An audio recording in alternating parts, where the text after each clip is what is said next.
এমন সুন্দর যৌবন, এমন সুন্দর সময় হায়াত অনাদরে, অবহেলায়, খামখেয়ালিতে জোয়ারের পানির মতো ভাইসা যেতেছে। অথচ আল্লাহর কসম কোরআন কারীমের মধ্যে আছে, প্রত্যেকটা মানুষ তার পিছনের এই সময়ের জন্য আফসোস করে আর আল্লাহর কাছে একটু সময় হায়াত ভিক্ষা চাই। প্রত্যেক পাপী নাফরমান আল্লাহর কাছে একটু সময় চাই, কিন্তু আল্লাহ তাআলা এক সেকেন্ডের জন্য বিগত সময় আর ফেরত দিবেন না। কারো জন্যই কোনো সময় আর ফেরত আসবে না। হাত্তা ইদা জাআ আহাদাহুমুল মাউত ক্বালা রাব্বিরজিউন, আল্লাহ তাআলা বলেন যখনই মৃত্যুর সময় ঘনিয়ে আসে তো নাফরমান বলে রাব্বিরজিউন, আল্লাহ আর কিছুদিনের জন্য আমারে দুনিয়ায় ফেরত দেন, লাআল্লি আ'মালু সালিহান ফীমা তারাকতু, আয় আল্লাহ যদি এবার ফিরতে পারি তাহলে যে আমলগুলো ছুটে গেছে এবার যদি যাইতে পারি, আজরাইলকে সরায় দেন, আমি এবার নেক আমল করব। কোরআনুল কারীমের মধ্যে আছে আল্লাহ বলবেন কাল্লা, কখনোই না বান্দা, এটা হবেই না, আর কোনো দিন আমি আল্লাহ পেছনের সেই সময় ফেরত দেব না।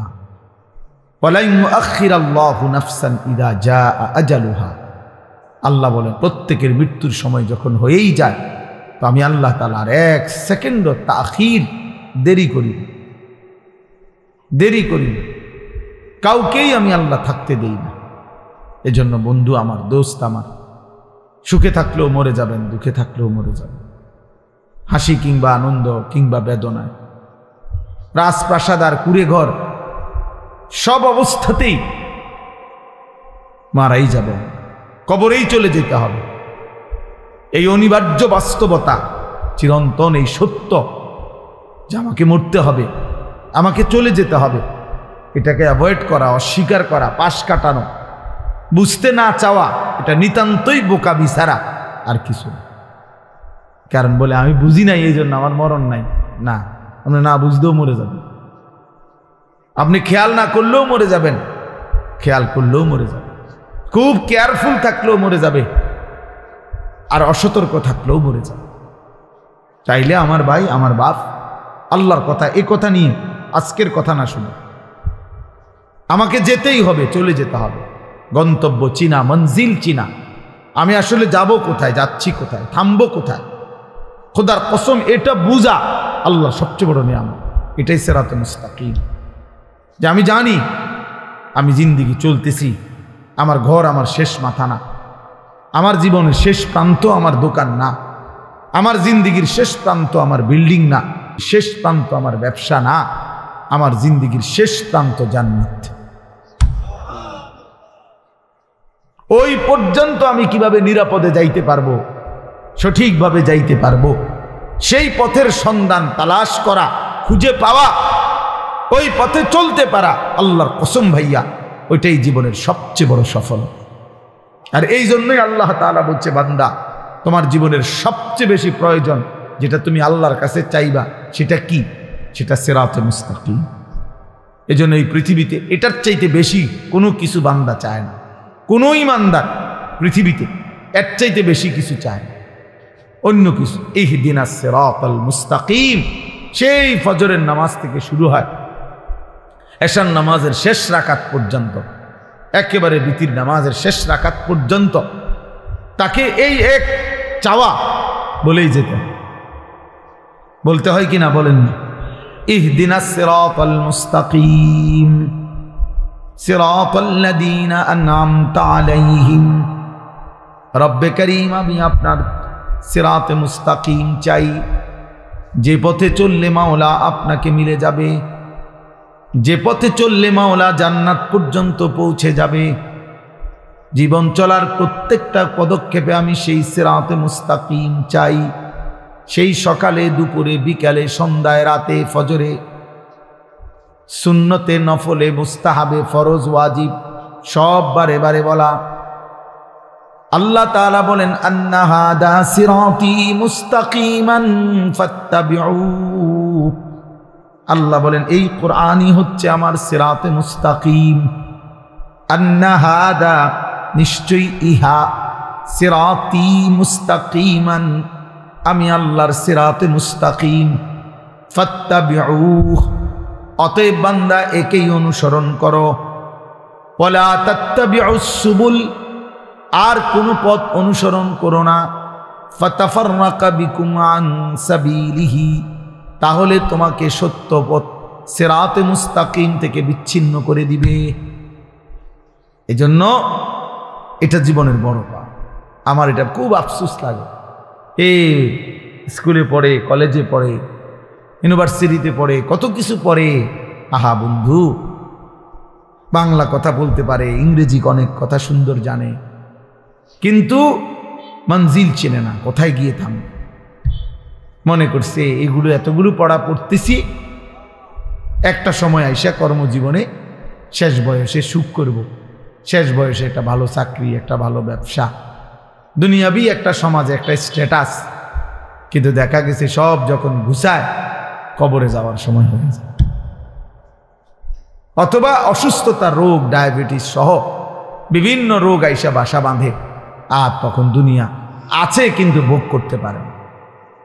প্রতিদিন সকালবেলা যে কোনো ডায়াবেটিক হসপিটালে কেউ যদি যায়, 7টা বাজে, দেখেন কি পরিমাণ বয়স্ক, মাঝ বয়সী লোক, ভদ্রলোক, শিক্ষিত, উচ্চ শিক্ষিত, সমাজের এলিট পার্সন কিভাবে বসে সিরিয়াল ধরে রয়েছে ডায়াবেটিস পরীক্ষা করতে। তাইলে আমার ভাই, দুনিয়ার এই হায়াত, আমাদের এই বেঁচে থাকার জীবনটাকে দুই ভাগ করা, যে এক ভাগে আমি কিছুদিন করব বা কর্ম করব, আরেক ভাগে আমি সুখ করব, এতটুকু দিয়ে এই দুনিয়া জীবনটাকে ভাগ করা আর এর দূরের উপরে নিজের পরিকল্পনাকে সাজানো, আল্লাহর কসম এটা আহাম্মক ছাড়া, বেওকুফ ছাড়া আর কিচ্ছু হবে না। এটা বেওকুফ, ওই মানুষ বেওকুফ, ওই অভিভাবকও বেওকুফ, ওই সন্তানও বেওকুফ, যে অভিভাবক তার সন্তানকে শুধু দুনিয়ার হায়াত পর্যন্ত স্বপ্ন দেখাইছে, আর সন্তান যে শুধু দুনিয়ার হায়াতকে নিয়েই স্বপ্ন দেখতেছে, অথচ এত লম্বা আখেরাত, এত লম্বা কবর, এত অনন্তকালের আখেরাত, এই বিষয়ে তার জানা আছে পর্যাপ্ত না প্রস্তুতি আছে পর্যাপ্ত? এক লাইন কোরআন শরীফ দেখে দেখে মুসলমান কত কিছু পড়লো, শিখলো, কিন্তু আল্লাহর কোরআনের একটা লাইন সাইয়া সাইয়াও শুদ্ধ পড়তে পারে না। হায় হায়, ওই জিন্দেগির উপরে লানত, লানত ওই জীবনের উপরে, লানত ওই জীবনের উপরে, অভিশাপ ওই জীবনের উপরে। মুসলমান এত বড় নিকৃষ্ট হয় কেন? যে আমার যিনি মালিক, আমার যিনি মনিব, আমি তার কালামই পড়তে পারি না, তা আমার এই জিহ্বারের সার্থকতা কি? আমার চোখের সার্থকতা কি? আল্লাহ আমারে চোখে দিল কেন? আল্লাহ আমারে জবানি দিল কেন? আমারে বানাইলই কেন? ভাত, মাছ, চাল, ডাল, পেশাব, পায়খানা, ঘুম, স্ত্রী মিলন, যৌন চাহিদা পূরণ, এ তো জানোয়ারের আখলাক, এ তো জানোয়ারেরও পূরণ হয় মিয়া। জন্তু জানোয়ারও তো খায়, ঘুমায়, পেশাব পায়খানা করে, জন্তু জানোয়ারেরও তো যৌন চাহিদা পূরণ হয়, নয়তো এগুলোর বাচ্চা হয় কেমনে?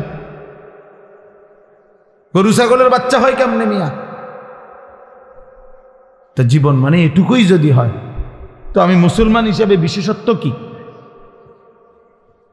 আমি ইমানদার হিসেবে আলাদা পরিচয় কি? ভাত কতটি খাই, এই কারণে আমি মুসলমান নাকি? আমার একটা বিল্ডিং আছে, এই কারণে আমি মুসলমান, এটাই মুসলমানের বৈশিষ্ট্য? হ্যাঁ বলেন, ছেলেরা বলো বাপ, নিজেকে তো কমপক্ষে চেনো ভাই। আমি লম্বা করতে চাই না, কমপক্ষে দোস্ত আমার, বন্ধু আমার, সাথী আমার, নিজেকে তো চেনো কমপক্ষে। এদ্দুর বোকা কেমনে হয় মানুষ যে আমি একটা ছেলে বলো ভাইয়া, এই যারা নামাজ পড়ো না, এটা তোমার শেষ পর্যন্ত কোথায় নিয়ে যাবে তুমি কও? যারা দিন রাত নারী দেখো, ছবি দেখো, মোবাইল নিয়ে পড়ে থাকো, বন্ধু কোথায় গিয়ে থামবা বলো ইনসাফ করে? একজন সুদখোর বলেন, এই হারামখোর, তোর বেটা প্রয়োজন শেষ হবে কোন দিন? নাফরমান। কোন হারামখোর সুদখোরের প্রয়োজন দুনিয়ায় শেষ হয়েছে কোনোদিন? না, কোনোদিন ঘোষণা দিছিনি কোনো হারাম করে যে আজ এত বছর হারাম খাইতে খাইতে আল্লাহর রহমতে এখন আর আমার লাগে না, আমার সব প্রয়োজন পূরণ হয়ে গেছে। তাইলে এই জন্য নিজের উপরে কমপক্ষে আত্মভোলা হয়ে যাওয়া, নিজেকে ভুলে যাওয়া, এর চাইতে বড় লানত দুর্ভাগ্য আর কিছু হইতে পারে যে আমি আমাকে ভুলে গেছি, আমি আমারই চিনি না। ফাআনসাহুম আনফুসাহুম, কোরআন শরীফ আল্লাহ বলছে, আমার শায়েখ আল্লামা মুফতি মুশতাকুর নবী সাহেব বলছেন যে আল্লাহ তাআলা কোরআনে সবচেয়ে বড় ধমক কি দিছে? ধমক হলো এই কথাটা, ওয়ালা তাকুনু কাল্লাযীনা নাসুল্লাহ ফাআনসাহুম আনফুসাহুম উলাইকা হুমুল ফাসিকুন। আল্লাহ বলে বান্দা, মুমিনকে বলছে, এটা ঈমানদারদের। এই আয়াতের আগের আয়াত, ইয়া আইয়ুহাল্লাযীনা আমানু, হে ঈমানদার মুমিন, আমি আল্লাহকে এই পরিমাণ ভুলে যেও না। ওয়ালা তাকুনু কাল্লাযীনা নাসুল্লাহ, এমন হইও না যে যারা আমি আল্লাহকে লম্বা সময় ভুলে গেছে।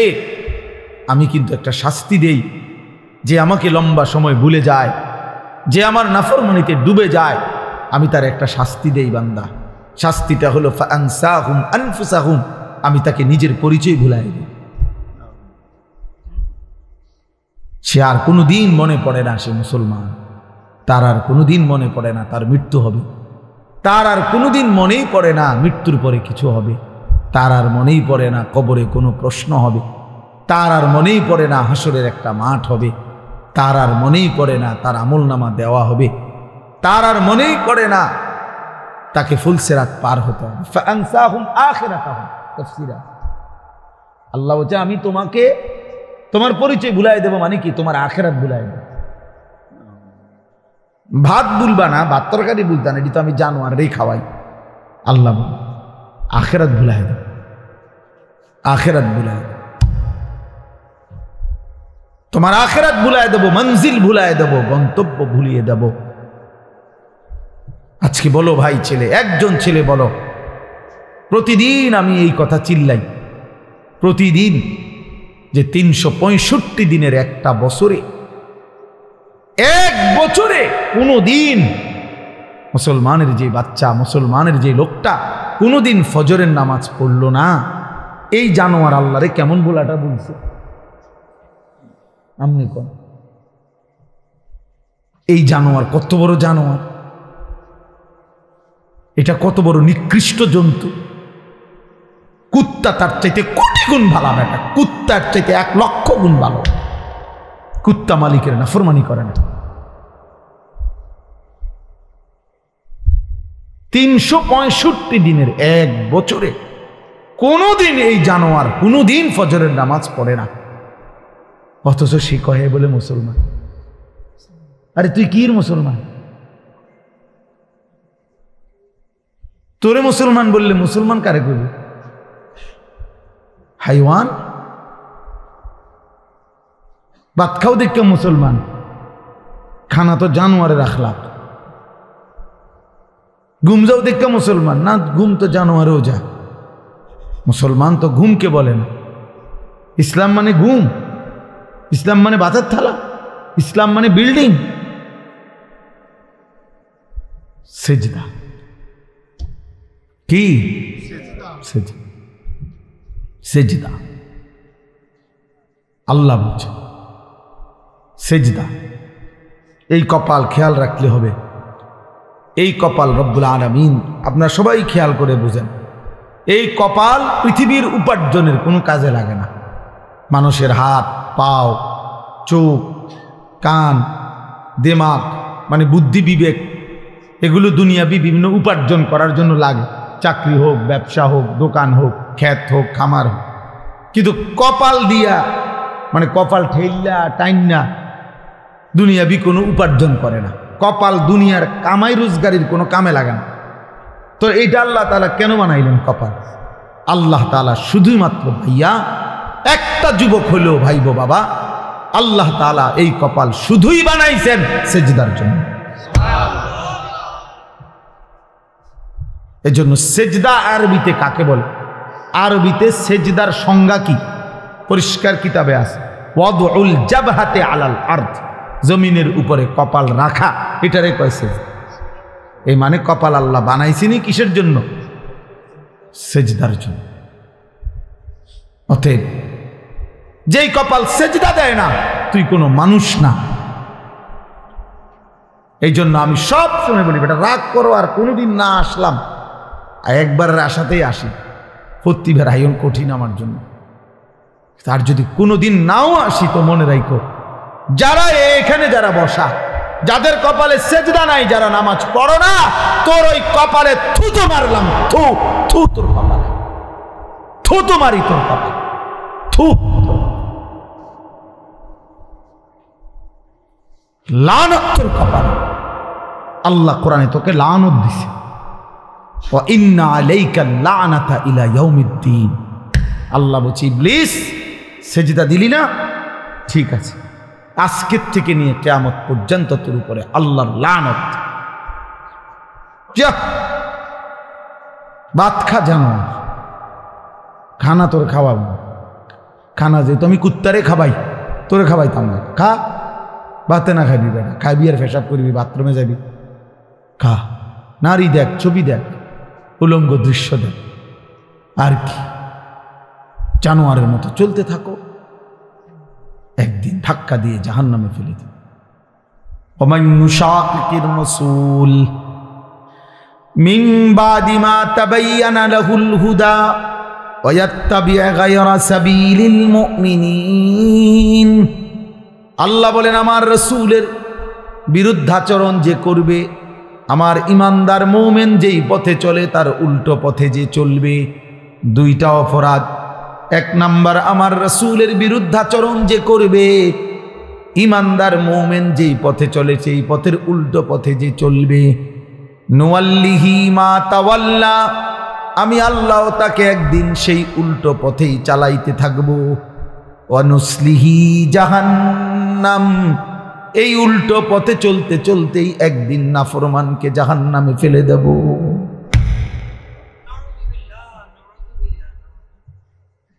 হ্যাঁ ভাইয়া, ভাত খাওয়াবে ঠিক, কিন্তু যদি আল্লাহ কোনোদিন, আর আমার কথা রাগ হইও না দোস্ত, যারা নিয়মিত নামাজ পড়েন না, হালাল খান না, সুদ খাইতেছেন, ঘুষ খাইতেছেন, কিস্তি লইতে আছেন, ওজনে কম দিতে আছেন, বেডি নাচে, নাচ দেখে, গান দেখে, বেপর্দা চলে, ঘরে টেলিভিশন চলে, নর্তকী নাচে। আচ্ছা, যদি আল্লাহ তাআলা কোনোদিন না ফিরায়, আর কোনোদিন যদি তৌফিক না দেয়, যুবক মনে করো আর কোনোদিন তোমার সেজদার তৌফিক দিলই না, আর কোনোদিন মনেই পড়লো না নাম, তো কি হবে অবস্থা? কোনোদিন আর এই গুনাহ থেকে, হারামের উপার্জন থেকে, সুদের টাকা, ঘুষের টাকা, হারাম উপার্জন থেকে আর ফিরবার সুযোগই দিছে না মনে করো, তো তখন কি হবে? হ্যাঁ, এরপরে গন্তব্যটা কোথায়? এটা বোঝা উচিত, এটা বোঝা উচিত। আমরা ওয়াজ শুধুই ওয়াজ, বক্তা যাচাই করা না, যে এক এক বছর লাইরে সেরা বক্তা দাওয়াত দাও, যখন যার একটু পরিস্থিতি আছে তারে আইনা দাওয়াত দাও, কিছু লোক হইব, কিছু চটপটি বুট বাদাম বেচা হইব, হ্যাঁ কিছু মানুষ। এর জন্য না বাপ, আমি ব্যক্তিগতভাবে এর পক্ষপাতী না। আমার কথা হইল, একজনই শুনুক আর 10 জনই শুনুক, বলতে হবে আল্লাহর জন্য।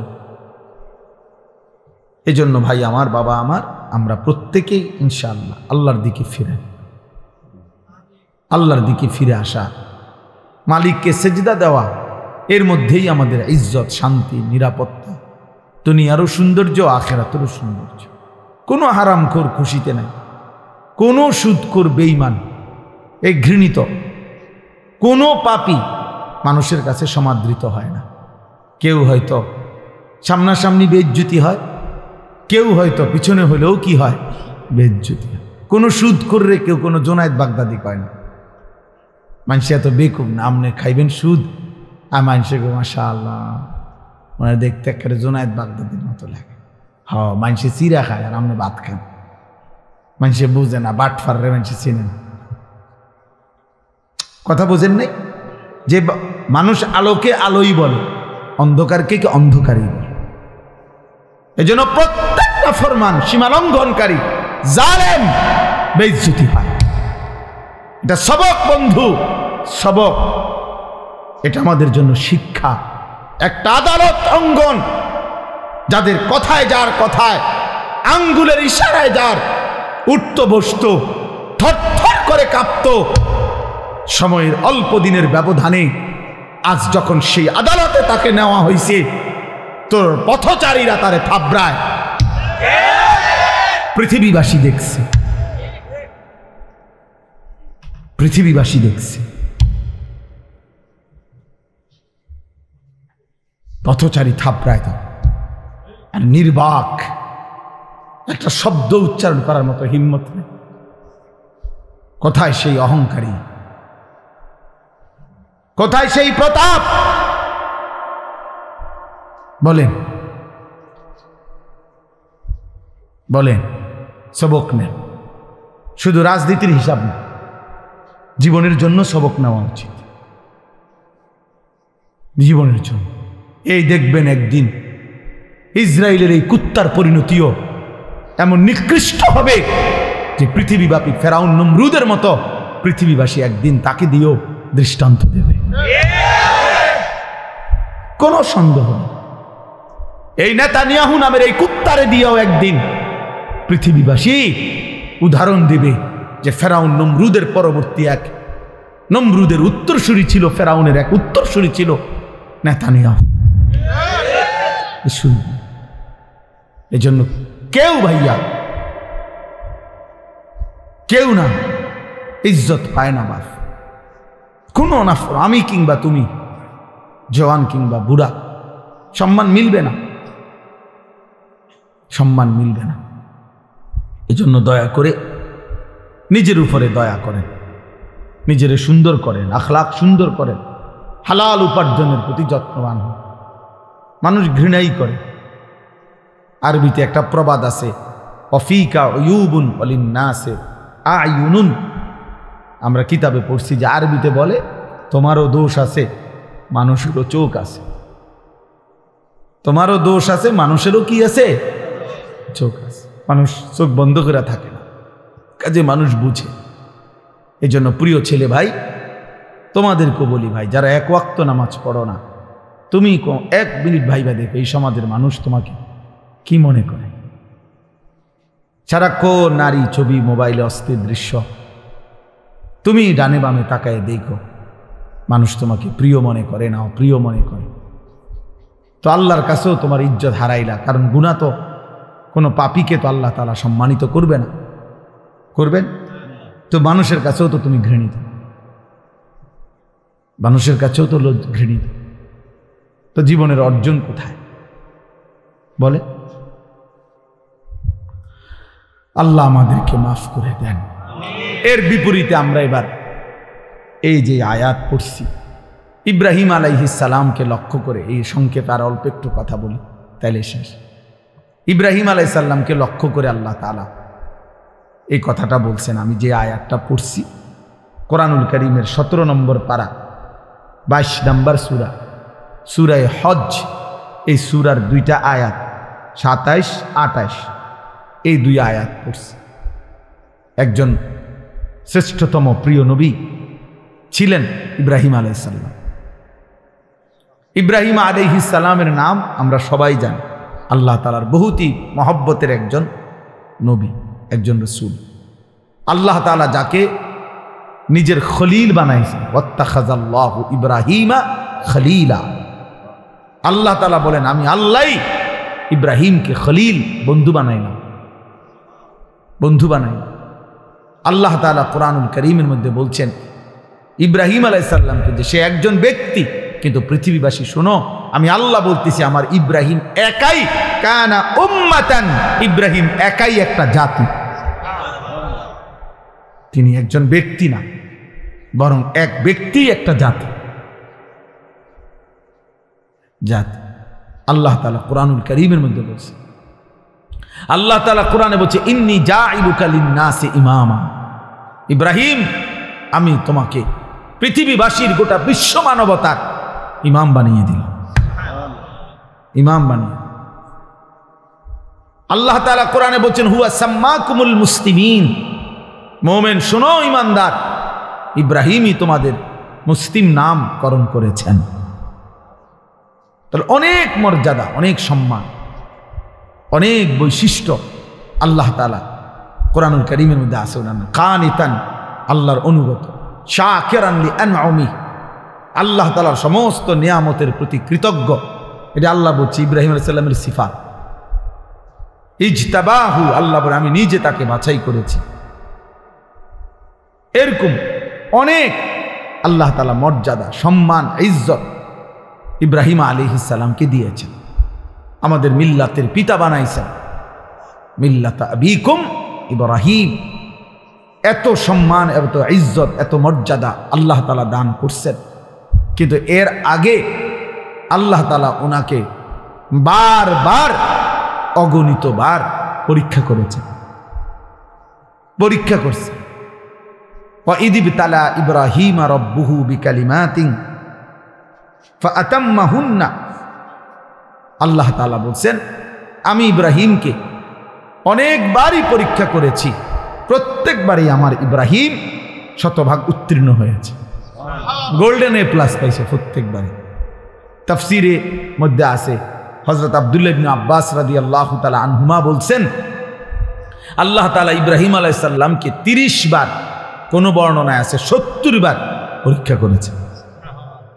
কি পরীক্ষা করছে অনেক, সবই বলা সম্ভব না, কিন্তু পরীক্ষা করছেন কিসের? আসলে এ সবগুলো পরীক্ষা হইলো আল্লাহ তাআলা একটা জিনিস ওনার থেকে মূলত পরীক্ষা নিছেন, যে বারবারই ইব্রাহিম আলাইহিস সালামের কলিজার মধ্যে আল্লাহর মহব্বত, আল্লাহর ভালোবাসা সবচেয়ে বেশি কিনা আল্লাহ তাআলা এইটা বারবার পরীক্ষা করছে। প্রতিবারই পরীক্ষার মূল টার্গেট ছিল এটা দেখা, যে ইব্রাহিমের কলিজায় আমার ভালোবাসা বেশি নাকি অন্য কোনো ভালোবাসা। ছোট্টবেলায় মা বাবা মূর্তি পূজক, এমনকি মূর্তি বিক্রেতা ওনার আব্বা, কিন্তু উনি সেখানে দাঁড়িয়েও তিনি বাবা মার অনুসরণ না করে ছোট্টবেলাতেই মহান আল্লাহকে ডাক দিছে। হ্যাঁ, ইব্রাহিম আলাইহিস সালাম, কোরআনে আছে, আব্বাকে বলছি, ইয়া আবাতি লিমা তা'বুদু মা লা ইয়াসমাউ ওয়া লা ইউবসিরু ওয়া লা ইউগনি আনকা শাইআন।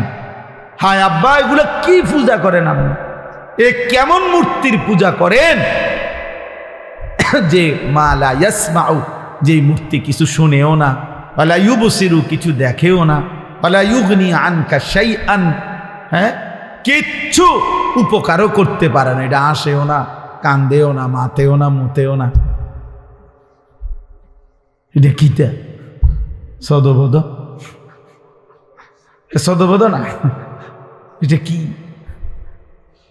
লড়েও না, সরেও না, আপনি এটা কিসের ইবাদত করেন? এইভাবে বলছেন। ইব্রাহিম আলাইহিস সালামকে ওনার আব্বা আজর বলছে, তোরে আমি তেজ্য পুত্র করে বাড়ি ছাড়া করে দেব, পাথর মেরে মেরে ফেলব, লা আরজুমান্নাকা ওয়াহজুরনি মালিয়া। কোরআনে আছে, ইব্রাহিম আলাইহিস সালাম বলছেন, বাবা আমি আপনাকেও ছেড়ে দিলাম, পুরা ফ্যামিলি ছেড়ে দিলাম, তবে মনে রাখবেন, আদউ রব্বি, আমি আমার রব আল্লাহকে ডাক দিলাম। আসা আল্লাহ আকুনা বিদুআই রব্বি শাকিয়া। এরপরে বললেন, বাপ আমি বিশ্বাস করি আমার ওই এক মহান আল্লাহ রবকে ডেকে কেউ কোনোদিন বেইজ্জতি হয় না। রবকে ডেকে কেউ বেইজ্জতি হয় না, আল্লাহকে ডেকে কেউ লাঞ্ছিত হয় না। ওয়াইদা সাআলাকা ইবাদি আন্নী ফাইন্নী করিব। আল্লাহ বলে, আমার বান্দা যখন আমার কাছে চায় আমি তার একদম কাছে চলে আসি। উজিবু দাওয়াতাদ দাঈ ইদা দাআনি, আমার বান্দা যখনই আমাকে ডাকে আমি তার প্রত্যেকটা ডাকে সাড়া দিয়ে থাকি। জমিন থেকে বলে বান্দা, জমিন থেকে বান্দা বলে আল্লাহ, রব্বে করিম আর শাজিম থেকে বলে বলো না বান্দা, বলো না। বান্দা বারবার বলে, জিকির করে, তাসবিহ পড়ে, কখনো বলে সুবহানাল্লাহ, কখনো বলে আলহামদুলিল্লাহ, কখনো বলে আল্লাহু আকবার, কখনো বলে লা ইলাহা ইল্লাল্লাহ। এভাবে আল্লাহকে ডাকতে থাকে, ডাকতে থাকে। আল্লাহ আল্লাহ আল্লাহ আল্লাহ আল্লাহ আল্লাহ। প্রতিবারই বলে বলো না বান্দা, বলো না লাব্বাইক আবদি, বান্দা আমি তো আছি, বলো না কি চাচ্ছ, কি চাচ্ছ বলো না। কিন্তু বান্দা কিছুই বলে না, শুধু আল্লাহকে ডাকে, আল্লাহকে ডাকে, আল্লাহকে ডাকে।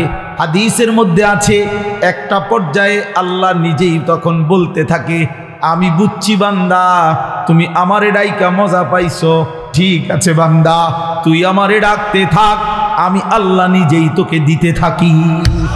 আমি জানি বান্দা তোর ছেলেটা অসুস্থ, মেয়েটা অসুবিধায় আছে, একটা ছেলে বিদেশে ঝামেলায় আছে, বউটার শরীর ভালো না, তোর নিজেরও শরীর ভালো না, তোর কোথায় কি অসুবিধা আমি তো জানি সব। তুই আমারে শুধু ডাকতে থাক, আমি তোর প্রয়োজন পূরণ করতে থাকি। মান শাগালাহু যিকরি আন মাসআলাতি আতাইতুহু আফদালা মিম্মা উতিয়াস সাইলিন। হাদিসে কুদসিতে আছে, আল্লাহ বলে আমার যে বান্দা আমার জিকির করতে করতে আমার কাছে চাইতে সময় পায় নাই, আমি তারে সবাই চাইয়া যে টুক নিছে তার চাইতে বেশি দিয়ে দেব। আসা আল্লাহ আকুনা বিদুআই রাব্বি শাকিয়া। এই জন্য ছোট্টবেলার থেকে ইব্রাহিম আলাইহিস সালাম পরীক্ষা দিয়েছে। নমরুদের আগুনের কুণ্ডুলিতে যখন পড়ে, তখন ইব্রাহিম আলাইহিস সালাম অগ্নিকুণ্ডে পড়ার সময় জিব্রাইল, মিকাইল, ইসরাফিল, আজরাইল এরকম চারজন ফেরেশতা ওনারা এসে ইব্রাহিম আলাইহিস সালামকে সাহায্য করতে চাইছে। তাফসিরে আছে যে ফেরেশতারা বলছে আপনি আমাদের কাছে সাহায্য চাইলে আমরা আপনাকে আগুনের এই কুণ্ডুলি থেকে বাঁচিয়ে দেব। ফেরেশতারা তাফসিরে আছে ইব্রাহিম আলাইহিস সালাম তখনও বলছেন না না, জানো না, সরো তোমরা, আমি যার জন্য আগুনে পড়তে যাচ্ছি তিনি আমাকে দেখছেন, হাসবি আল্লাহ, আমার আল্লাহই যথেষ্ট। এই আল্লাহ এগুলো পরীক্ষা করছে বারবার, কলিজার ভিতরে 24 ঘন্টা আমি নাকি গায়রুল্লাহ নাকি অন্য কেউ, এইভাবে পরীক্ষা করে করে আল্লাহ তাকে একটা ছেলে দিছেন ইসমাইল। বলছে ছেলে দিলাম, কোলে নিতে পারবে না, চুমা দিতে পারবা না, এমনি সাইয়া থাকবা। ও ঠিক আছে মানে আমি আপনাকে ভালোবাসি। এরপরে কয়দিন পরে আল্লাহ বলছে এবার আর সাইটাও ফাটতা না, দূরে দিয়ে আসো, চোখের আড়ালে যাও, বাচ্চারে বাচ্চার মারে হাজেরাকে দিয়ে আসো। তো আল্লাহর ঘরের কাছে, কাবার কাছে, মরুভূমিতে, খাদ্য পানি জনমানবহীন, ঘাস লতা পাতা বিহীন জায়গাতে একাকি রেখে আসছে। কয়দিন পরে আল্লাহ বলছে ইব্রাহিম প্রথমে তো দেখতে দিছি, ছুঁইতে দেই নাই, এরপরে আড়ালে রাখছি, এবার আড়ালেও রাখবো না, এবার জবাই করে দাও। ইব্রাহিম আলাইহিস সালাম বলেন মাওলা আপনি জানেন না আমি আপনাকেই ভালোবাসি। বারবার পরীক্ষা নিল, আমি ইব্রাহিম, আমি হারতে চাই না মাওলা, আমি জিতবই, আমি জবাই করবই।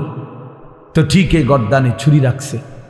তো ইব্রাহিম আলাইহিস সালাম কি তামসা করে জবাই করতেছিল না বাস্তবিকই? উনি বাস্তবিকই চাইছে, উনি ঠিক মতোই জবাই করতে চাইছে। আল্লাহ তাআলা জবাই হইতে দেন নাই।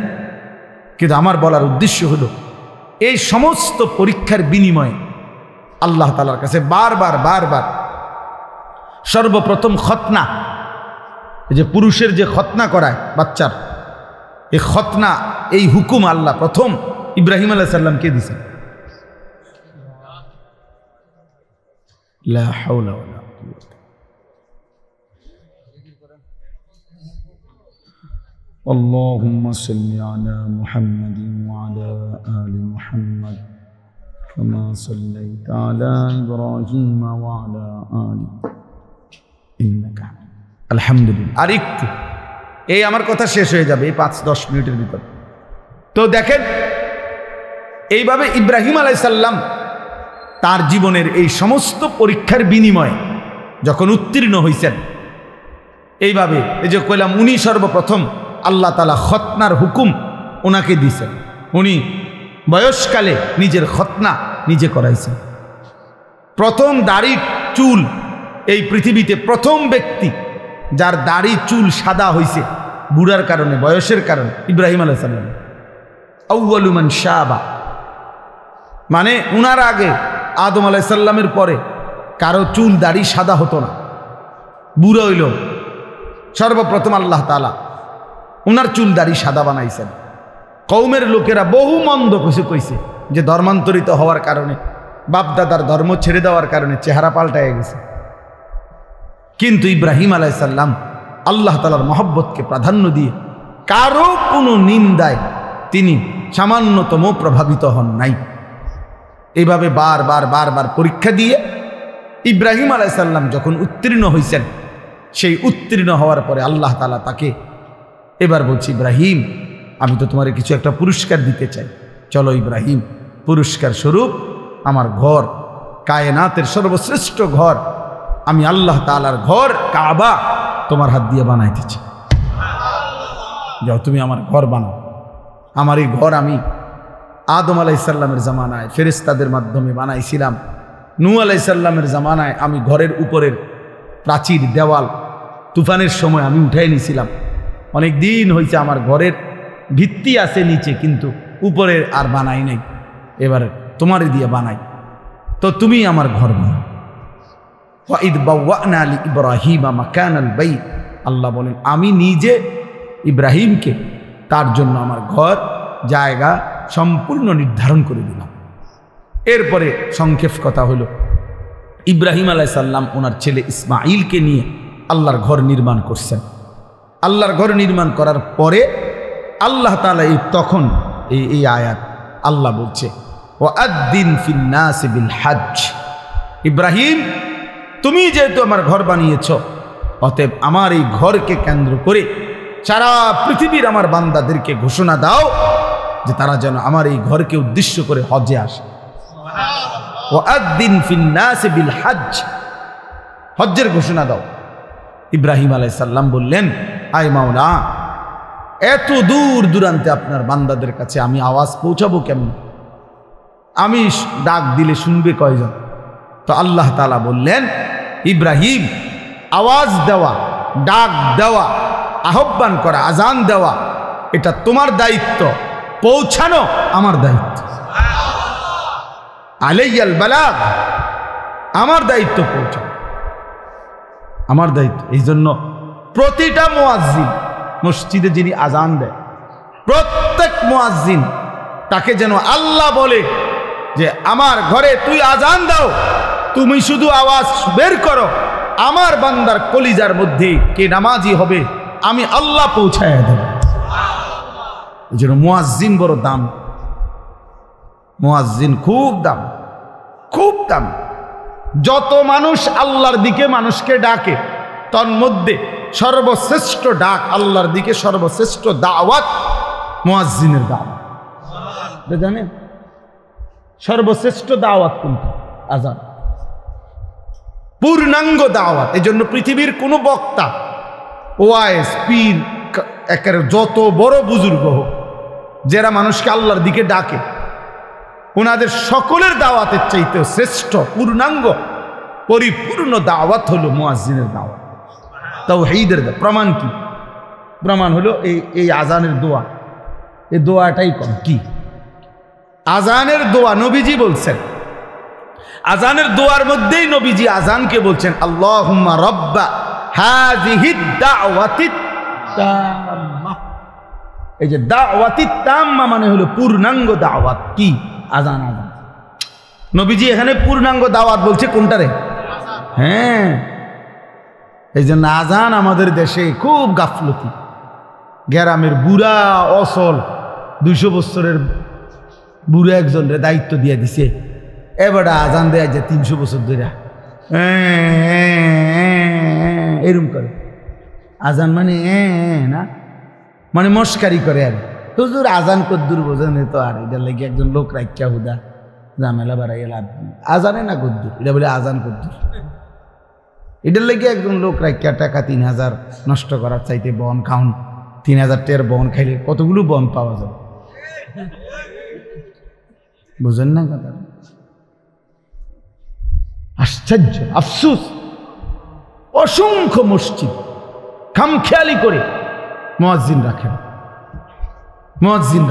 মনে করে এটা কিচ্ছু না, এটা আজান কদ্দুর হুজুর, এটা আবার একটারে এটার লেগে এত একটা লোক রাখতো কিচ্ছু, একজন দিলেই তৈরি, একজন যদি দিলেই হইলো এটা হইতো, তো রাসূলুল্লাহ সাল্লাল্লাহু আলাইহি সাল্লামের জামানায় সমস্ত সাহাবী তো আজান দিতে পারত, তো আলাদা বেলালকে নির্ধারণ করা হলো কেন? কথা বলেন না কেন? আলাদা নির্ধারণ করা হলো কেন? রাসূলুল্লাহ সাল্লাল্লাহু আলাইহি সাল্লাম মুয়াজ্জিন নির্ধারণ করছেন কিনা বলেন? তাইলে এটা খেয়াল করবেন। মসজিদের ইমাম, মসজিদের মুয়াজ্জিন মসজিদের সমস্ত টাইলসের চাইতেও দামি। মসজিদ টাইলস না হলেও চলতো, কিন্তু মুয়াজ্জিন থাকা দরকার ছিল। মসজিদে SS5 এর গেট না লাগাইলেও চলতো, মসজিদে উপযুক্ত ইমাম থাকা দরকার ছিল। আগে কইয়া লয় 4000 টাকা 5000 টাকার ভিতরে হুজুর একজন হুজুর দেন, 5000-এর ভিতরে, হ্যাঁ হুজুরে দিতে হইবে 5000-এর ভিতরে। আমি অনেকের জিজ্ঞাসা করছি যে চাচা 5000 টাকাটা কি দিন ধরছেন না শরীরের ওজনে ধরছেন না কি হিসাবে, মানে হুজুর মিলাইছেন কেমনে, যে ডেইলি 300 কইরা না 200 কইরা না কেমনে মিলাইলেন 5000? নাকি হুজুরের শরীরের ওজন, যদি হুজুরের ওজন হয় আপনার 60 কেজি, তাহলে বেতনে 5000 কেমনি মিলাইছেন? আফসুস, হায় মুসলমান, যদি আখিরাতের কদর বুঝতো, যদি নামাজের প্রয়োজন বুঝতো, যদি প্রয়োজনীয় মাসাইল শিখা, ওযু, নামাজ, গোসল, হালাল হারাম, বাজার ব্যবসা, বিবাহ শাদী, লেনদেনে, যাকাত সাদাকা, ইসলামের বিধান যদি পূর্ণ মানার প্রয়োজন বোধ করত, তো খোদার কসম এই সমাজের ইমাম আর মুয়াজ্জিনই হতো সবচেয়ে বেশি পয়সার বেতনধারী। মূলত আমরা মনে করছি আমাদের এগুলা কোনো দরকার নাই, নমাজ কদ্দুর ফরাইব, হ্যাঁ টিয়া 5000, আবার আলগা আছে হুজুর, আলগা আছে মানে আলগা জিন, হুজুরের লগে কি আছে, জিন ভূত আলগা আছে। আমরা বেতন কম হইলে কি হুজুর আলগা, মাশাআল্লাহ ভালো, আলগা কিতা, আলগা জিন না আলগা, আমরা দেশে তো আলগা আছে কয় ভূতের, জিনে ধরলে কবে তার লগে আলগা আছে বলে না, এটা আলগা আছে কয়তো হেঁটে রে, যারে জিনে ধরে তারে না কয় আলগা আছে। আফসুসের আলগা আছে বলে। আস্তাগফিরুল্লাহ, না মুয়াজ্জিনকে কদর করবে, বলেন ইনশাআল্লাহ। প্রত্যেকে নিজ নিজ জায়গায় ফিকির করে, মসজিদের ক্ষেত্রে মনে রাখেন এটা ইমাম মুয়াজ্জিনের অনেক প্রয়োজনীয়তা। উপযুক্ত ইমাম, উপযুক্ত মুয়াজ্জিন দরকার, এটা আমরা এটার প্রতি গুরুত্ব দিই। এই মানে লাইটিং করে, মসজিদের ডেকোরেশন করে অনেক সুন্দর করছে, ভালো, এটা করছেন, আমি গুনাহ করছেন আমি এটা বলি না, কিন্তু ইমাম মুয়াজ্জিনের ব্যাপারে এই খামখেয়ালি কেন এই খামখেয়াল? আল্লাহ আমাদেরকে মাফ করে দেন। চলেন তো, এরপরে আল্লাহ তাআলা বললেন আজানের মানে হজ্জের আজান দাও, এলান করো। ইব্রাহিম আলাইহিস সালামকে আল্লাহ বললেন ইয়াতুকা রিজালান ওয়া আলা কুল্লি দামিরিন ইয়াতিনা মিন কুল্লি ফাজ্জিন আমিক। ইব্রাহিম মনে রেখো, তোমার আজকের আজান আমি আল্লাহ তাআলা কিয়ামত পর্যন্ত পৌঁছিয়ে দেব, আর কিয়ামত পর্যন্ত আমার এই ঘরকে কেন্দ্র করে কাছের যারা তারা পায়ে হেঁটে, আর পৃথিবীর দূর দূরান্ত থেকে, প্রতিটা গলি প্রান্ত থেকে, পৃথিবীর শেষ প্রান্ত থেকেও আমার বান্দা তার বাহনে চড়ে আমার এই ঘরের উদ্দেশ্যে আসবে। ইন্তজাম আমি করব, তুমি শুধু আজান দিয়ে দাও। আজকে আলহামদুলিল্লাহ সারা পৃথিবীব্যাপী আজও সারা পৃথিবীর ইমানদার, পৃথিবীর শেষ প্রান্তের মোমেনের কলিজার ভিতরেও আল্লাহর ঘর জিয়ারতের আকাঙ্ক্ষা আছে। যে দিলে আল্লাহর ঘর জিয়ারতের আকাঙ্ক্ষা নাই, এই হজের মাস দেখে এটা বললাম, যেই কলিজার মধ্যে আল্লাহর ঘর জিয়ারতের আগ্রহ জাগে না, কাবার ওই কালো গিলাফ যে দেখে নাই। আমি সবসময় বলি বাবা, ছেলেরা তোমাদেরকেও শুনো ভাইয়া, কালো ওই গিলাফ, কাবার ওই কালো ঘর, কালো গিলাফ, আল্লাহর ঘরের সৌন্দর্য যে দেখে নাই, যে চোখ, মদিনার রওজা সবুজ গম্বুজ যে চোখ দেখে নাই, আমি সবসময় বলি ওই চোখ কিছুই দেখে না। আরে বেটা তুই কিছুই দেখোস না, কালো গিলাফের সৌন্দর্যই দেখলা না, সবুজ গম্বুজের সৌন্দর্যই দেখলা না, মদিনার রওজায় দাঁড়াইবার আগ্রহই জাগলো না। তোমার তো দিলে নাই বেটা, তোমার তো কোনো কলজাই নাই বেটা। এজন্য প্রত্যেকের কলিজার ভিতরে এটা জাগা উচিত। আফসুসের ব্যাপার, 3টা ছেলে বিদেশ পাঠাইছে, 3 লাখ 3 12 36 লাখ টাকার ব্যবস্থা হয়েছে। বাড়িতে একখান বিল্ডিং করছে, বিল্ডিং বাবদ 20 লাখ টাকা খরচ হয়েছে। রাস্তার লগে জমি কিনছে, জমিগুলোর টাকা সব ব্যবস্থা হয়েছে, সব কিছু ব্যবস্থা হয়েছে। কিন্তু বুড়া এমন ডাকাত, 60 বছর বয়সেও জিগাইলে হজ করতেন না, না এদিকে আর আমগো কাম নিয়ে সংসার করতে করতে তো জীবন শেষ, সংসার করতে করতে জীবন শেষ, বুঝলেন না? এখানের 6 লাখ টাকা আর কোনো দিন ব্যবস্থা হয় না, কিন্তু 8 দিনের ভিতরে ভিসা নইলে ক্যান্সেল হয়ে যাবে 12 লাখ টাকা। আল্লাহু আকবার, বুড়ার শৈলী আলগা বর করে, ঠিকই 12 লাখ টাকা উনি 2 দিন আগেই কি করে ফেলে। হ্যাঁ, অথচ হজ্জের টাকা হয় না। আল্লাহর ঘর জিয়ারতের স্বপ্ন জাগে না। আল্লাহর ঘর জিয়ারত, রাসূলুল্লাহ সাল্লাল্লাহু আলাইহি ওয়াসাল্লাম বলেন, পরিষ্কার হাদিস, যার উপরে হজ ফরজ হলো অথচ হজ না করে মরে গেল, কসম আল্লাহ, নবীজি বলে আমি জানি না এটা হয় ইহুদি মরলো নয় খ্রিস্টান মরল, মুসলমান মরল না। অতএব এইটাই আমার শেষ কথা, দয়া করে ভাবতে শিখি। একটা শুধু উদাহরণ বলি, মনে করেন একজন, এই আপনার একজন চাচা, আপনার বসতের ভিটাটা ছাড়া 10 শতক জায়গা আছে, মনে করেন আলগা রাস্তার লগে খেতে কেন দিয়েও, এটা বসত না, আলগা জমি। এই 10 শতক জমির থেকে 3 শতক বা 4 শতক মনে করেন বেচলে হজের টাকা এবং সংসারের এই কয়দিনের খরচের টাকা হবে, মানে 1.5 মাস হজের টাকা আর এই সংসারের টাকা হবে।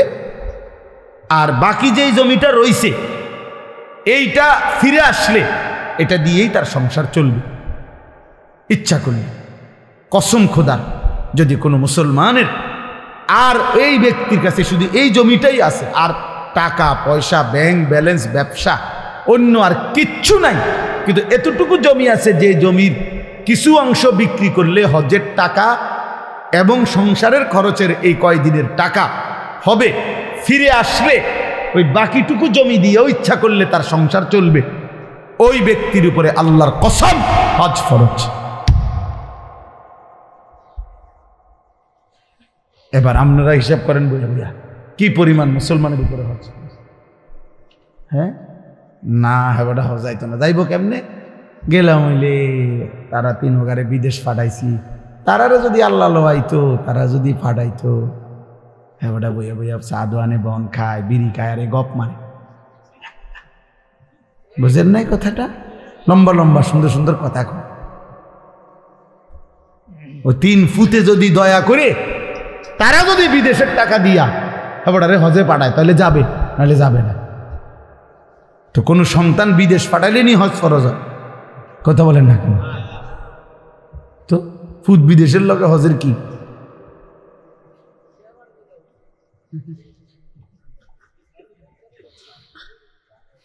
আল্লাহ আমাদেরকে মাফ করে দেন।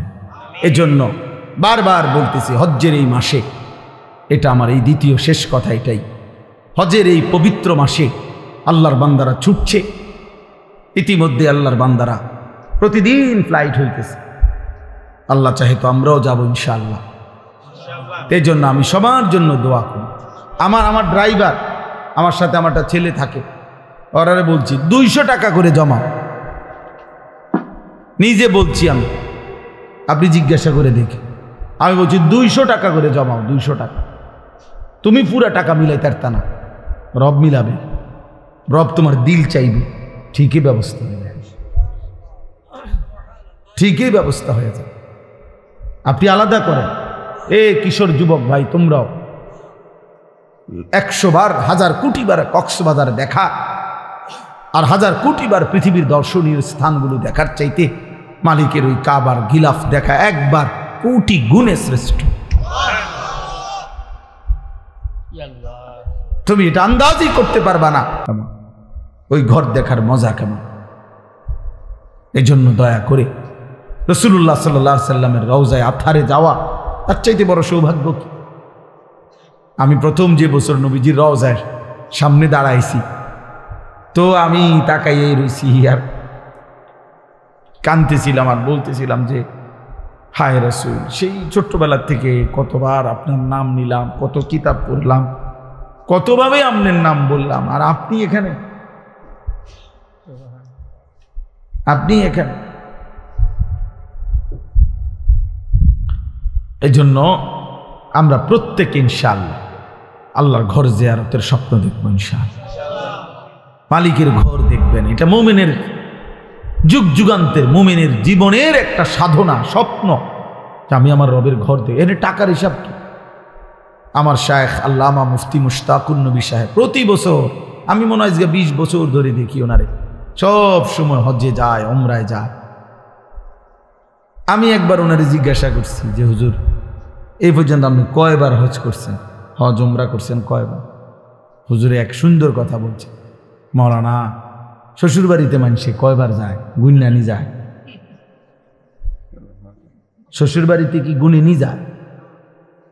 বললেন তো মানে অর্থ হইল যে মাওলানা হজ্জের সফর ভালোবাসার সফর। কিসের সফর? ভালোবাসার সফর। এ তো প্রেমের সফর, এ তো মহব্বতের সফর। অতএব ভালোবাসার সফরে আবার হিসাব কি, কয়বার গেছি এই হিসাবের তো বিষয় না, মালিকের ঘরে বারবার যাইতে পারা এটাই তো বড় বিষয়। আমি ওই উপরে তাওয়াফ করলে, মানে কাবা ঘরের চারদিকে যে তাওয়াফ করে, এখন আধুনিক সিস্টেম হলো ওখানে এই নিচতলা আছে, দোতলা আছে, 3 তালা আছে, 4 তালা আছে, এমনি এমনি একেবারে 6 তালা পর্যন্ত আছে। তো চারদিকে তো 3 তলায় তাওয়াফ করলে ধাক্কা ধাক্কি কম, ঠেলাঠেলি কম, আরামসে তাওয়াফ করা যায় আস্তে আস্তে। তো কিন্তু সময় বেশি লাগে, প্রায় 1 ঘন্টা 1 ঘন্টা 10 মিনিট সময় লাগে। নিচে করলে 20-25 মিনিট সময় লাগে। হ্যাঁ, তো আমি একদিন হুজুরে আমারে বলতেছে মাওলানা 3 তালা দিয়ে তাওয়াফ করবেন।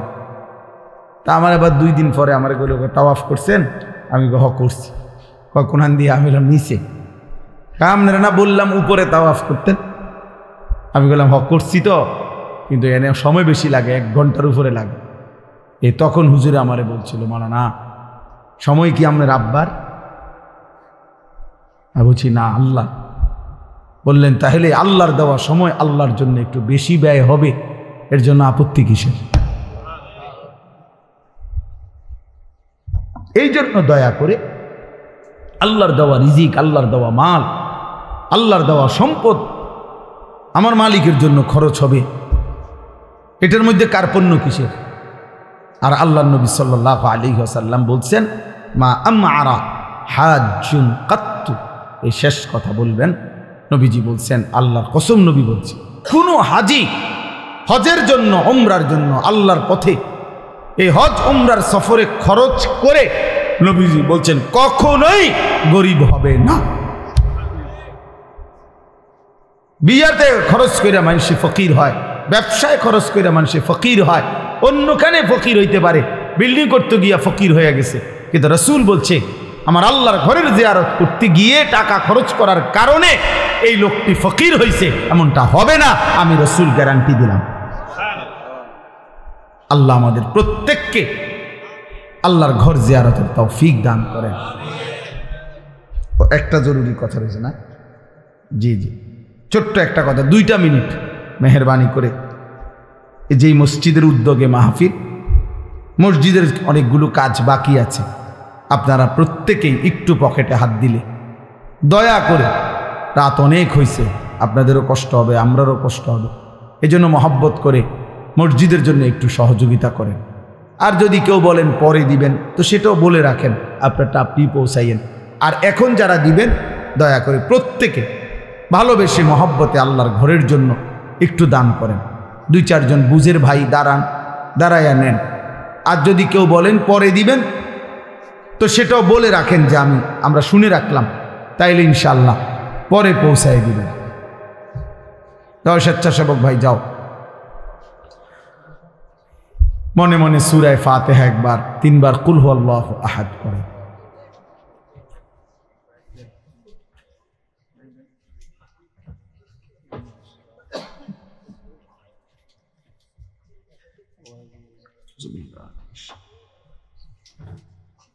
আলহামদুলিল্লাহ।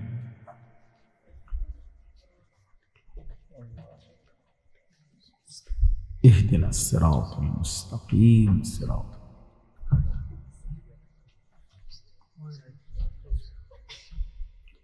قل هو الله احد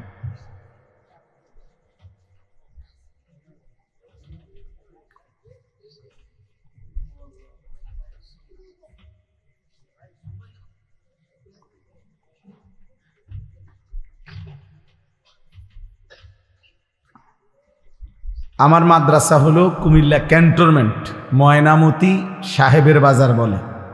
ওইখানে প্রত্যেক মাসের 2য় শনিবার মাসিক মাহফিল হয়।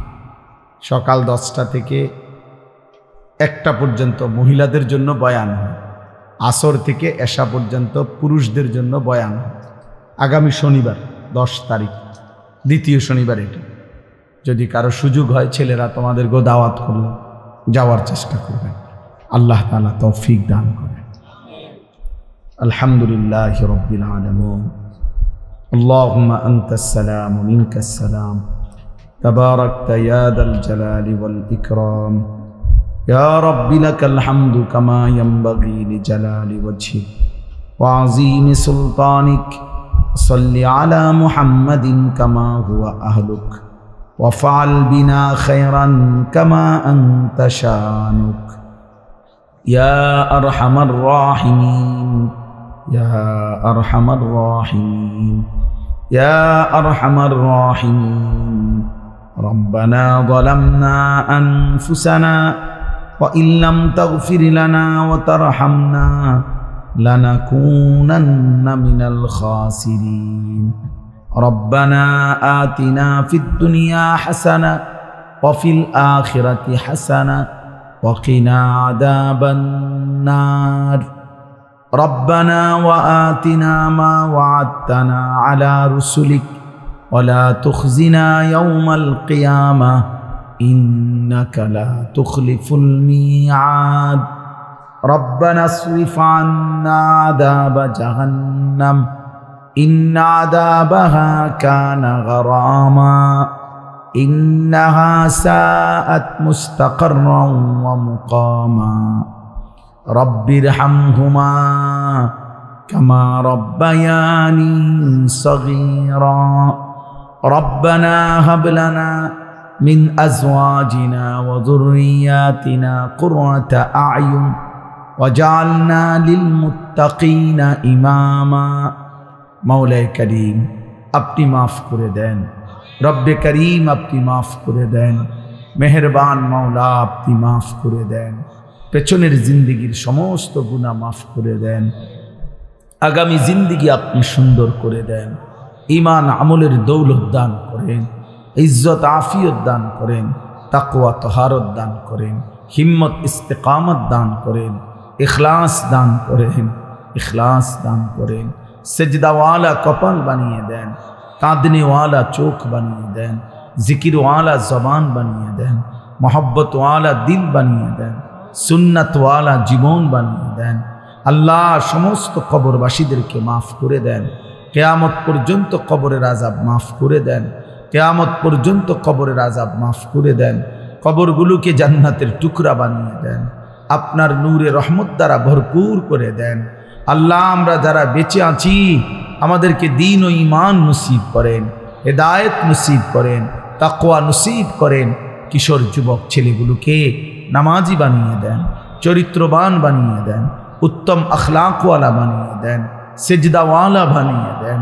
বয়স্ক বাবা চাচাদেরকে আরও বেশি নেক আমলের তৌফিক দান করেন। উলামায়ে কেরামকে উম্মতের ফিকির দান করেন। মা বোনদেরকে পর্দা পুশিদা দান করেন। অসুস্থ বিমারি যারা শিফা করে দেন, প্রত্যেকের কামাই রুজিতে হালাল বরকত দান করেন। প্রবাসী বিদেশের জমিনে যারা সহি সালামতে নিরাপদে রাখেন মাওলা, আল্লাহ আমার দেশকে নিরাপদ করে দেন, আমার দেশকে নিরাপদ করে দেন, আমার দেশকে নিরাপদ করে দেন, প্রতি ইঞ্চি জমিনকে নিরাপদ করে দেন। জান মাল ইজ্জত আব্রুর হেফাজত করেন। কোরআন সুন্নাহ বিরোধী কোনো আইন যেন বাস্তবায়ন না হয় মাওলা। আল্লাহ, আপনি তৌফিক দান করেন। আল্লাহ, আপনি আমাদেরকে কবুল করে নেন। আয় আল্লাহ, আপনি রহম করেন, আপনি রহম করেন। আজকের এই মাহফিলখানা কবুল করে নেন, মাহফিলখানা কবুল করে নেন। মাহফিলের সমস্ত ইন্তজামে বরকত দান করেন। জামে মসজিদখানা কবুল করে নেন। মসজিদের জরুরত আপনি পূরণ করে দেন। আল্লাহ, আপনার গায়েবের খাজানা থেকে পূরণ করে দেন। আল্লাহ, আপনি চাইলে হয়ে, আপনি না চাইলে কিছু হবে না। আখির ফরিয়াদ মওলা, আখির ফরিয়াদ মওলা। ওয়া নাস্তাঈনুহু ওয়া নাস্তাগফিরুহু ওয়া নু'মিনু বিহি ওয়া নাতাওয়াক্কালু আলাইহি ওয়া নাউযু বিল্লাহি মিন শুরুরি আনফুসিনা ওয়া মিন সাইয়্যাতি আ'মালিনা। من يهده الله فلا مضل له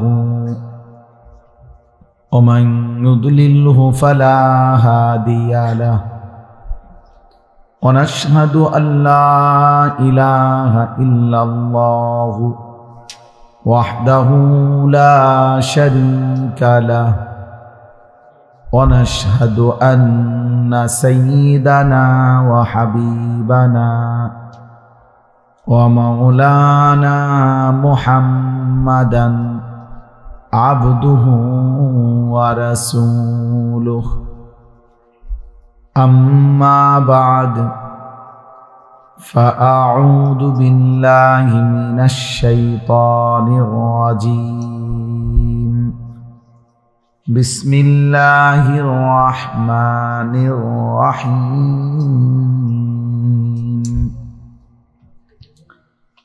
وأذن في الناس بالحج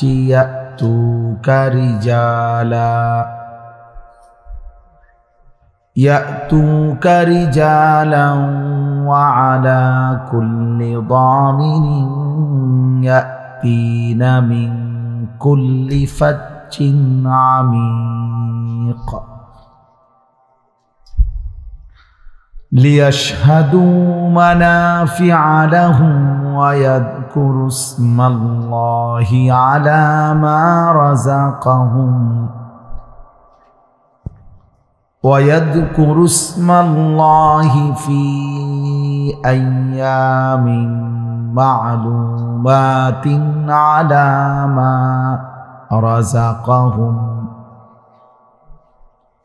على ما رزقهم من بهيمة الأنعام فكلوا منها وأطعموا البائس الفقير صدق الله مولانا العظيم وقال نبينا صلى الله عليه وسلم من حج لله فلم يرفث ولم يفسق رجع كيوم ولدته أمه وقال صلى الله عليه وسلم من كان له سعة ولم يضحي ফালান্না মুসাল্লানা। আল্লাহুম্মা সাল্লি আলা মুহাম্মাদিন ওয়া আলা আলি মুহাম্মাদ কামা সাল্লাইতা আলা ইব্রাহিম ওয়া আলা আলি ইব্রাহিম ইন্নাকা হামিদুম মাজিদ। আল্লাহুম্মা বারিক আলা মুহাম্মাদিন ওয়া আলা আলি মুহাম্মাদ কামা বারাকতা আলা ইব্রাহিম ওয়া আলা আলি ইব্রাহিম ইন্নাকা হামিদুম মাজিদ। সুবহানাকা লা ইলমা লানা ইল্লা মা আল্লামতানা ইন্নাকা আনতাল আলিমুল হাকীম। আলহামদুলিল্লাহ। আল্লাহ পাক রব্বুল ইজ্জত জুল জালাল ওয়াল ইকরামের ফজল কারাম, রব্বুল আলামিনের অপরিসীম ইহসান, মেহেরবানি, দয়া, আল্লাহ তাআলা আমাদেরকে আজ 3 মে 2025 রোজ শনিবার বিবাড়িয়া জেলা কসবা উপজেলাধীন বালিয়াহুড়া পশ্চিমপাড়া জামে মসজিদের উদ্যোগে গ্রামবাসী সকল মুর্দাগানের রুহের মাগফিরাত, জীবিতদের হেদায়েতের উদ্দেশ্যে আজকের এই 18তম বার্ষিক তাফসীরুল কোরআন মাহফিলে আল্লাহ তাআলাই আমাদেরকে আসবার বসবার আল্লাহর জন্যই জমা হওয়ার তৌফিক দান করেছেন। এজন্য সকলেই বলি আলহামদুলিল্লাহ। প্রিয় ভাই নওজোয়ান, সবার কাছে আমার একটা আদেশ হলো, এই হাতে ধরা যতগুলো মোবাইল আছে এগুলো বন্ধ করতে হবে। এই হাতে মোবাইল ধরে রেখে রেকর্ড করা যাবে না, ভিডিও রেকর্ড কিছুই করা যাবে না, হাতে ধরে রাখা যাবে না। এই জন্য আমি এটা নিষেধ করলাম, এটা নামো। যার আমার এই কথাটা পছন্দ না হয় তুমি উঠে চলে যাও, আর নাহলে আমি উঠাই দেব। আমি বললাম এরপরে আমি উঠাই দেব, এরপরে শরম পাইবা। কাজে দয়া করে কেউ একজনও, যার সুযোগ আছে, ভাল লাগছে, মন চাইছে, এমনি আমাদের চোখের দিকে তাকায় আল্লাহর কথা শুনতে হবে, এটা জরুরি। এজন্য আমি কোনো অসুবিধা নাই, একবারে সামনে পিছনে ডানে বামে কেউ চলে গেলে আমার তেমন কোনো সমস্যা নেই। আমি কোনো ভোটে দাঁড়াইছি না যে আমার অনেক জনপ্রিয়তা দরকার, যে আমি নির্বাচনী আর কি আসি নাই, যে লোক কম হইলে আমার ব্যর্থতা, এমন কিছু না। আল্লাহর কথা বলার ক্ষেত্রে সংখ্যা কোনো বিষয় নয়, সংখ্যা কোনো বিষয় না। আল্লাহর জন্য বলা এটা হলো মূল বিষয়। কতজন এটা কোনো দেখার কিছু নেই। কোরআনুল কারীমের মধ্যে আছে কালিলাম মা তাশকুরুন। আল্লাহ তাআলা বলেন শুকর আদায় করে কম। কালিলাম মা তাযাক্কারুন।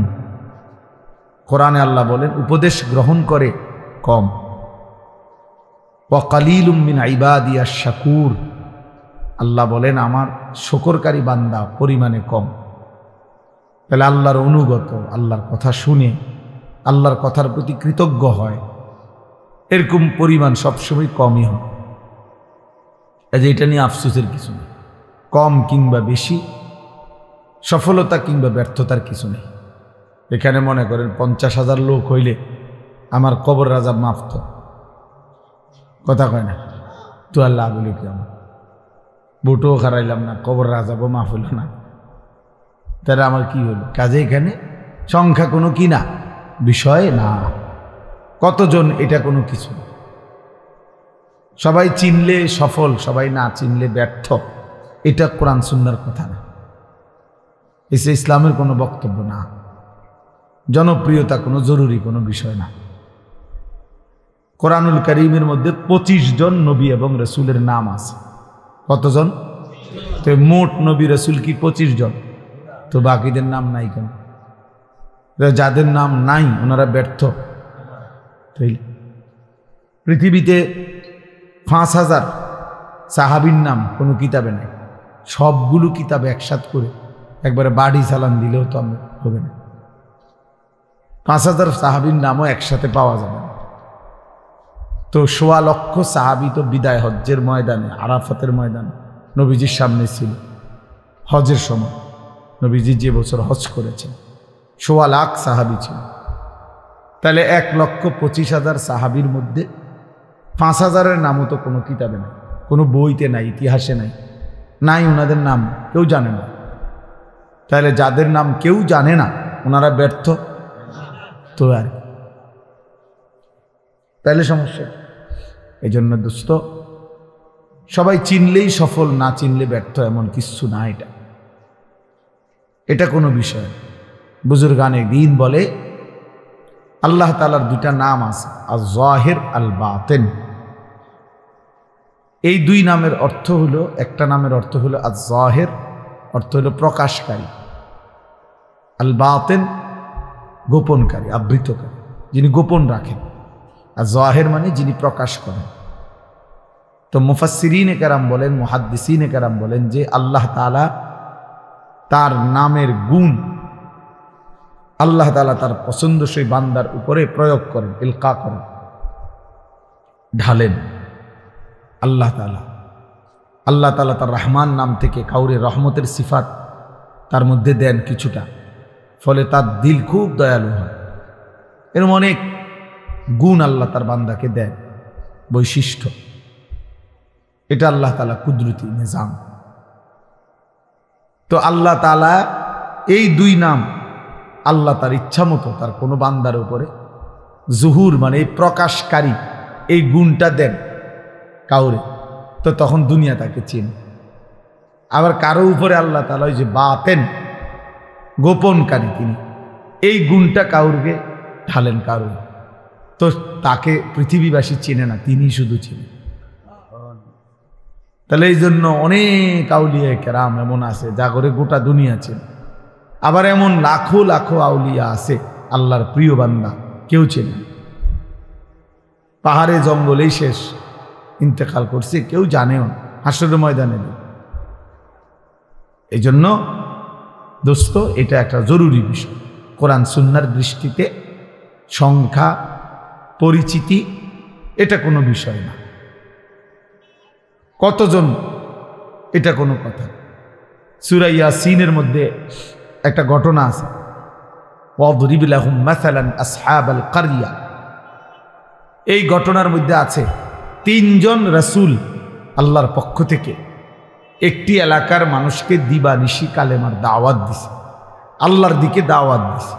3 জন রাসূল মিলে একসাথে দিন রাত মানুষকে কালেমার দাওয়াত দেওয়ার পরে ইমানদার হইছে ওনাদের হাতে এই পুরা সময় একজন। ওয়াজাআ মিন আকসাল মাদিনাতি রাজুলুন, এই যে রাজুলুন মানে একজন, এই একটা লোক ইমানদার ছিল।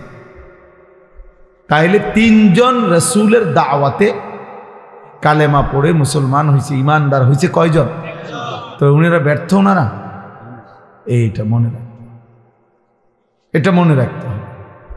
এই জন্য আল্লাহর কথার দিকে আন্তরিক হওয়া দরকার, কম হোক বেশি হোক, যে মনোযোগ দিয়ে, জওয়ান কিংবা বুড়ো, আল্লাহর কথা যে দিল দিয়া মনোযোগ দিয়ে আন্তরিকতা নিয়ে শুনে, আল্লাহ তার জিন্দিগি ধীরে ধীরে বদলায়।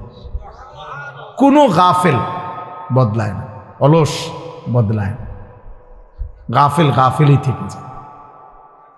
খামখেয়ালি, অবহেলা, অলসতা। কোরআনুল কারীমের মধ্যে আছে আল্লাহ তাআলা আমাদের নবী সাল্লাল্লাহু আলাইহি ওয়াসাল্লামকে বলছে, এই যে এখন আমাদের প্রিয় ভাই মাওলানা মুফতি ইউসুফ বিন ইকবাল, আপনারা যদি কেউ শুনে থাকেন তার বয়ান, তো আন্দাজ করবেন যে সে কি পরিমাণ পড়াশোনা করছে। রাসূলুল্লাহ সাল্লাল্লাহু আলাইহি ওয়াসাল্লামের শত শত হাদিস আল্লাহ তাআলা তার কলিজায় সিনার মধ্যে মুখস্থ রাখছে।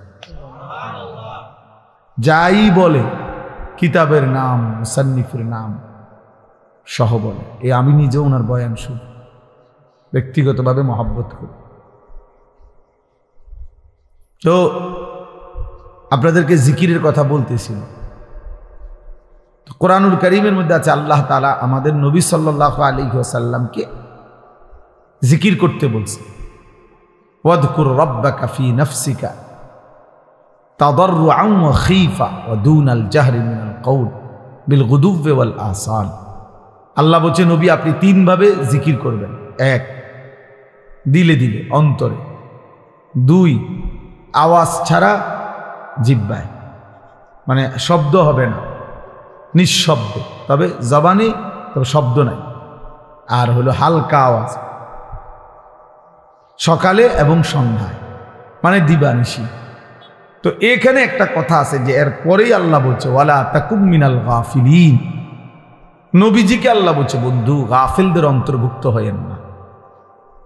তাহলে আমাদের রসুল সাল্লাল্লাহু আলাইহি সাল্লামকে যেখানে আল্লাহ বলছে গাফিলদের অন্তর্ভুক্ত হবেন না, নবীজি সাল্লাল্লাহু আলাইহি ওয়াসাল্লাম গাফিল হওয়ার কোনো প্রশ্নই আসে না। 24 ঘন্টা যিনি আল্লাহ পাকের ধ্যান ও খেয়ালে থাকতেন, সেই তাকেই আল্লাহ বলছে এরপরেও বলতেছে যে আপনি গাফিলদের অন্তর্ভুক্ত হবেন না। তাইলে আমাদের জন্য কি পরিমাণ গুরুত্ব। কিন্তু তোমরা ছেলেরা বাপ, অগণিত ছেলে বাবা, তোমরা বুঝতেই চাও না যে তোমাদের জীবনের কোনো গন্তব্য আছে কিনা, টার্গেট আছে কিনা, কোথায় গিয়ে থামবা তুমি, তোমার জীবন শেষ পর্যন্ত কোথায় গিয়ে পৌঁছবে। অসংখ্য ছেলে পেলে তোমরা জানো না। এই ক্ষণিকের শাহওয়াত, ক্ষণিকের মনের চাহিদা, কিছুক্ষণের যৌন চাহিদা, এই তোমার নারী, ছবি, মোবাইল, চুলের ফ্যাশন, অশ্লীলতা, বেহায়াপনা, অসভ্যতা, নোংরামি, সমবয়সী বন্ধুদের আড্ডা, আর কুকুর বিড়ালের মতো কিছু জঘন্য নিকৃষ্ট কথাবার্তা, যেটা মনুষ্যত্বের মানবতার বহির্ভূত। এই কিছু কাজে লাখ লাখ শত শত ছেলে তোমরা জিন্দিগি শেষ করে দিচ্ছ। এভাবেই রাত বয়ে যায়, দিন শেষ হয়ে যায়।